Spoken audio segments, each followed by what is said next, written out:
Bonjour à tous, j'espère que vous allez bien. On se retrouve aujourd'hui pour mon book haul d'anniversaire. Vous allez voir qu'il y aura énormément de lectures graphiques puisque c'est le thème que j'ai donné à mon frère et à sa mère. Du coup, j'ai été très gâtée par la famille, par les amis. Je vous remercie encore mille fois, c'était vraiment adorable. Tous les cadeaux m'ont fait énormément plaisir et me correspondaient parfaitement. Pour toutes les lectures graphiques que je vais vous montrer tout de suite, j'avais fait une liste et donc mon frère a choisi parmi cette liste et il a très bien choisi. Tout me fait évidemment hyper plaisir et il y a déjà beaucoup de choses qui ont déjà été lues. Donc comme je vous expliquais dans une précédente vidéo, je me suis remise à lire des mangas et donc j'ai demandé beaucoup de suites de tome 1 que je m'étais procuré le mois dernier. Du coup, la première suite qui m'a acheté, c'est Isabella Bird, donc le tome 2 et le tome 3. Donc Isabella Bird, c'est de Taiga Sasa, que j'ai ici aux éditions Kizuna, pardon. C'est pas évident. En fait, Isabella Bird, j'ai toujours pas lu le tome 1. J'attendais d'avoir un peu plus et du coup maintenant que j'ai les 3 tomes, je pense me plonger dedans rapidement. En fait, dans Isabella Bird, on est il me semble, 18e siècle, si je me trompe pas. C'est pas précisé, mais il me semble. Et c'est une exploratrice européenne qui va aller découvrir le Japon. Donc on est vraiment dans le début, on va dire, de l'essor japonais. Et du coup, on va suivre cette exploratrice qui, je pense, va souligner pas mal de différences culturelles entre ces deux, entre l'Europe et le Japon. En tout cas, ça me fait beaucoup envie. Je pense qu'on va découvrir beaucoup sur la culture japonaise et j'aime beaucoup les dessins de la couverture, alors que je trouve très doux. J'aime beaucoup les couleurs utilisées, c'est orange, la pastel, je trouve ça très joli. J'ai hâte de m'y plonger et j'espère que ça sera une lecture féministe, engagée, comme j'aime pour ce manga. Ensuite, on m'a offert Reine d'Égypte, le tome 1, qui est ici de Chie Inudo. Alors désolée pour les prononciations horribles, que j'ai aux éditions Kiyun Kizuna, donc pareil que Lady Bird. Pareil, j'aime toujours les dessins et les couleurs utilisées que je trouve absolument splendides. Je vous montre le derrière. Donc en fait ici on va tout simplement suivre une reine d'Égypte. J'en sais pas beaucoup plus, j'aime beaucoup l'Égypte. C'est une période qui me fascine et du coup de voir ça un peu japonisé avec les traits mangaka, ça m'intéresse et j'espère que ça me plaira. En tout cas, j'ai vraiment hâte de m'y plonger. Ensuite, j'ai reçu le tome 2 de Arte, puisque je m'étais procuré le tome 1. Donc Arte de Kei Okubo, que j'ai ici aux éditions Komiku. Komiku, je trouve ça trop mignon. Donc dans Arte, on est à la Renaissance à Florence. Je vais pas vous dire la date, je vais sûrement me planter. Où on va suivre une Arte, donc, qui est une jeune aristocrate qui aimerait beaucoup devenir artiste peintre. Sauf qu'à cette époque, c'est entre guillemets une profession qui est réservée aux hommes. Que les femmes, elles n'étaient pas vraiment vouées à avoir de profession ni à devenir artiste. Et elle va se battre pour réaliser son rêve. En tout cas, ça me plaît beaucoup. Les prémices de cette histoire me plaisent et j'espère vous en dire de bonnes nouvelles bientôt. Ensuite, j'ai eu Le mari de mon frère, le tome 4, donc qui est le dernier de la série du mari de mon frère, que j'ai fini, que j'ai absolument adoré. En fait, ici, on va suivre Mike, qui était marié au frère jumeau de ce personnage-là au Canada, et donc un couple homosexuel. Et en fait, suite au décès du frère, Mike va aller au Japon un petit peu comme un pèlerinage pour aller voir la famille de son défunt mari. Et donc, le frère jumeau qui a une petite fille qui est absolument adorable. J'ai adoré cette série, Le mari de mon frère, qui, je trouve, dégomme pas mal de clichés sur l'homosexualité, que j'ai trouvé très belle, sur la différence, sur l'altruisme, avec une explication simple sur finalement des comportements que presque tout le monde pourrait avoir et qui se retrouvent être extrêmement homophobes et en fait on se rend compte finalement qu'il y a des commentaires ou des pensées qui sont complètement fausses. Et donc j'ai beaucoup aimé cette petite série de mangas. Donc il y en a 4. Je vous ai pas dit qui c'était, c'est de Gengoro Tagame aux éditions Akata. En tout cas, j'ai petite pépite sur celui-là, j'ai vraiment adoré. Ensuite, j'ai eu le tome 4 de Orange. Donc Orange, je m'étais déjà procuré les tomes 1, 2 et 3 par moi-même. J'ai déjà tout lu jusqu'au tome 4. Alors, en fait, dans Orange, on va suivre une jeune fille qui est au lycée, qui a un groupe d'amis, et va arriver un nouveau. Ils vont tout de suite se lier d'amitié, sauf que dès le premier jour, la demoiselle va recevoir des lettres d'elle-même du futur qui va lui expliquer un petit peu une marche à suivre pour améliorer la vie de ce nouveau dans la classe. Donc voilà, je vous en dis pas plus, j'ai beaucoup aimé. Alors oui, il y a quelques niaiseries, c'est un shoujo.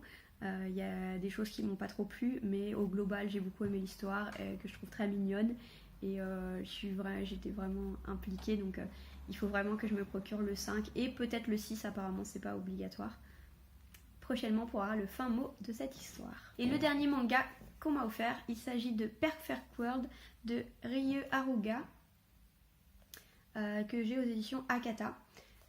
En fait ici on va être sur une romance d'une personne donc valide avec un jeune homme qui est architecte et qui est donc en fauteuil roulant.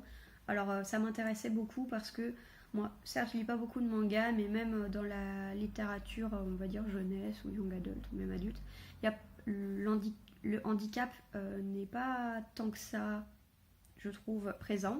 Et du coup j'avais envie de lire une histoire où on allait parler de comment doivent s'adapter les personnes valides pour vivre avec quelqu'un en fauteuil roulant, mais également comment c'est de vivre en fauteuil roulant, les difficultés au quotidien et les états d'âme qui parfois les font souffrir. En tout cas c'est un livre qui pour l'instant m'a beaucoup plu. Alors j'ai aimé les messages, toutefois je trouve que la jeune fille qui est là est particulièrement agaçante, puisque en fait elle est tout le temps à se rabaisser, à dire qu'elle peut pas évoluer professionnellement, qu'elle n'a pas les capacités, qu'elle n'est pas suffisamment douée, que comment elle peut imaginer qui peut tomber amoureux d'elle, enfin voilà, c'est des choses qui m'ont un petit peu énervée, hein. Voilà, vous pouvez comprendre. J'ai trouvé que ça manquait d'affirmation de soi là-dedans. En tout cas, j'espère que je vais continuer et que dans les tomes suivants, la demoiselle va s'affirmer un peu plus. Mais sinon, c'est quand même une belle romance.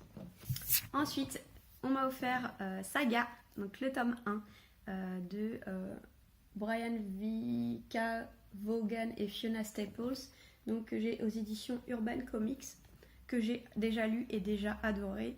En fait, on est dans de la science-fiction ici, où on va suivre ce couple qui viennent d'avoir un bébé. Le problème, c'est que ils sont tous les deux on va dire de races différentes, et donc, même originaires de planètes différentes, et que ce sont des peuples qui se font la guerre depuis des années, qui se détestent. Et donc le fait qu'il y ait un couple entre les deux, ça gêne fortement les autorités. Ils vont être complètement traqués. Et voilà, on va suivre leurs aventures dans cette traque. J'ai beaucoup aimé cette lecture graphique. Je vous en parlerai plus dans un update, mais c'est vraiment de qualité. Et un autre comics, on m'a offert Fable, donc l'intégrale volume 1 de Lan Medina, Mark Buckingham, Steve Leialoha et Craig Hamilton. J'ai réussi, sans respirer. Que j'ai aux éditions pareil, Urban Comics. En fait, Fable, j'en ai beaucoup entendu parler. C'est quand même assez gros, parce que c'est un intégral en fait, volume 1. Et en fait, dans Fable, on va être dans de la réécriture de contes, puisque beaucoup de personnages de contes vont se retrouver dans cet univers un petit peu fantastique. J'en sais pas beaucoup plus, j'ai pas envie d'en savoir plus. En tout cas, les dessins m'ont l'air absolument splendides. J'adore l'idée que ce sont des personnages de contes qui vont être un petit peu maltraités. Et puis je vous en dirai des nouvelles. Et les deux dernières lectures graphiques de mon frère et de ma belle-sœur, il s'agit du tome 4 des carnets de cerises et le tome 5. Encore une fois, c'est des très beaux objets. Donc j'ai déjà lu les 3 premiers tomes et j'avais absolument adoré. Ici, on est dans de la BD jeunesse, où il y a une petite fille qui adore faire des enquêtes. Donc à chaque fois, on a une enquête différente. Et puis en trame de fond, on a sa situation. Est-ce que je suis en train de filmer? Oui.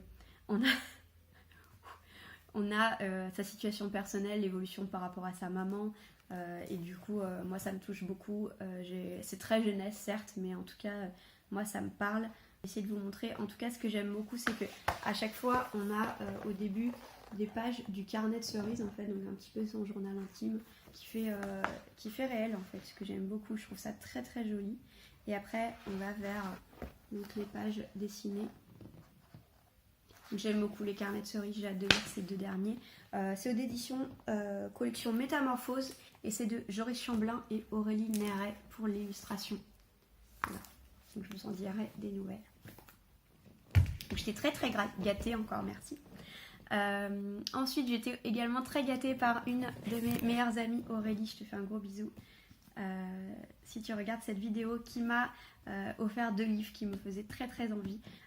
Il s'agit de la dernière réunion des filles de la station-service, donc de Fanny Flagg. J'en ai entendu beaucoup de bien, notamment sur la chaîne Margot Liseuse. J'ai jamais lu de livre de Fanny Flagg, je pense que Beignet de tomate verte est assez connu. J'ai hâte de m'y plonger, je veux pas lire de quoi ça parle. En tout cas, j'ai l'impression qu'on va être dans du feel good, un petit roman qui se lit, qui est très agréable pour l'été notamment, donc ça me donne très très envie. Et elle m'a également offert Belgravia de Julian Fellowes, donc je suis vraiment très contente puisque je viens de finir Passé imparfait de Julian Fellowes. Ici on est sur un siècle beaucoup bien différent puisqu'on est en 1815 et donc on va être sur toutes les petites histoires entre les aristocrates, les domestiques et toute la vie dans leur belle demeure. En tout cas, ça me fait très envie. J'avais adoré la plume de Julian Fellowes dans Passé imparfait, donc je veux le lire bientôt. Je dis ça à chaque fois, hein, mais promis, je vais les lire. De toute façon, ça sera lu. Ensuite, mes copines de Bruxelles m'ont vraiment trop gâtée puisqu'elles m'ont offert une jolie tasse que je ne vous montrerai pas, les filles, vous savez pourquoi. Également, cette magnifique licorne tirelire qui dit « Je peux pas, j'ai licorne ». Alors, juste que j'adore les licornes. Et puis, elles m'ont surtout offert une box La Cube. Donc La Cube, je vous mettrai les détails en barre d'infos. En fait, l'intérêt de La Cube, c'est qu'on est en contact avec un libraire. Et donc, on peut lui donner notre idée, l'idée de lecture dont on a envie. Et il va choisir un livre, à la base, qu'on ne connaît pas, et nous l'envoyer avec d'autres petits goodies. Donc, vous verrez l'ouverture de La Cube dans une autre vidéo. Je ne l'ai pas encore reçue, mais j'ai déjà reçu l'idée de lecture. Je voulais valider parce que j'ai tellement de livres, on ne sait jamais. Et en tout cas, ça promet de très très belles lectures, donc je vous montrerai ça la prochaine fois. Et enfin, je voulais remercier Damien qui m'a offert super carte Fnac Happy Birthday. Et en fait, ce que j'ai vraiment adoré, j'ai adoré cette petite attention, c'est qu'il a commandé 2 livres pour moi que je pourrais donc payer avec ma petite carte Fnac. Il s'agit d'Entretien avec un vampire et Lestat le vampire, donc de Anne Rice. C'est 2 livres qui me font hyper envie et j'espère m'y plonger rapidement. En tout cas, j'avais adoré le film Entretien avec un vampire, j'ai entendu de très très bons échos sur ces livres et comme lui-même les a adorés, bah, j'ai beaucoup aimé l'attention. Voilà, donc j'espère que cette vidéo unboxing d'anniversaire vous a plu. J'ai pas mis tous les cadeaux, j'ai mis que ceux qui sont en rapport avec la lecture, mais en tout cas, encore une fois, merci à tous mes amis et à ma famille, vous êtes adorables. Et puis je vous fais de gros bisous.